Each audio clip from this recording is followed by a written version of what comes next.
the role of data in sustainable colour, the future of home fitness, and men's fashion and beauty habits. That and more on today's episode. Want to know what's next? For over 2 decades, we've led the world's most influential brands to create the right products at the right time for tomorrow's consumer. This is WGSN's Client Questions Answered. Hello and welcome to the show where our experts from around the globe unpack your biggest challenges. I'm Carla Bazzashi, President and CEO at WGSN. Let's get to it. So our first question comes from a client asking, how can I use data to make my colour palettes more sustainable? Let's hear what Isabel Coates, our marketing lead at Coloro, based in London, has to say. Colour is a universal language and the most powerful tool in design because it really sits across all industries and actually has the greatest impact on our purchase decisions.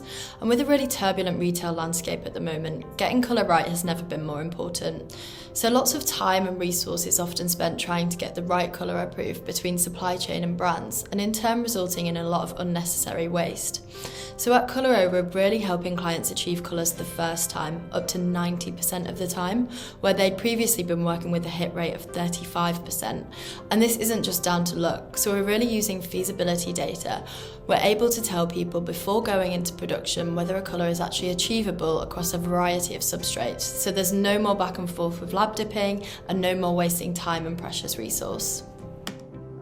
Thanks, Isabel. It's really good to hear how data can make such an incredible difference to tackling waste in the supply chain. You can head to coloro.com to find out more about its suite of creative colour tools and how the expert team can help your business. Our next question comes from a client asking, what's next in the fitness and wellness space? So we're heading to the US now to hear from Brielle, our strategist for Insight. Over to Brielle for her take. Fitness often tells us to make our bodies better, faster, stronger, but consumers today are worried less about getting in perfect shape and more about just getting off the couch. That's why we're interested in the movement market, a more approachable and accessible form of exercise for consumers we don't usually see in the fitness space. Movers aren't training to be athletes or working towards a PR, but they are looking for brands that can offer them inclusive, enjoyable, and everyday activity. For strategies to engage with these consumers, check out our accessible exercise, the Movement Market Report on WGSN Insight.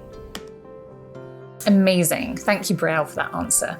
So on to our final question for today, which comes from a client asking, how has the stereotypical man changed his fashion and beauty habits in Latin America? So this is an excellent question, and we're going to hear from Christian Acquista, our LATAM expert and new business development manager. Over to you, Christian. We have seen a positive change in masculinity in Latin America. Due to the pandemic, men have had a space to play with their identities, being less rigid, moving away from pre-established roles, and giving themselves more opportunity to experiment in personal care. This includes dyeing their hair, moisturizing hands, using polish for nails, embracing beard care, and also experimenting with skin care routines. We're seeing a rise in anti-aging products, solar protection, and even concealer in the male beauty market, as well as a boom in new clothing brands that can allow men to represent their renewed identity, all resulting in move away from the archaic stereotype previously suggested. Amazing. Thanks, Christian. It'll certainly be interesting to see how male beauty and wellness continues to evolve. So that's it for this week. If you have any questions or comments that you'd like answered, please pop them in the comments box for our team. I'm Carla Bazzashi, and I'll see you next time.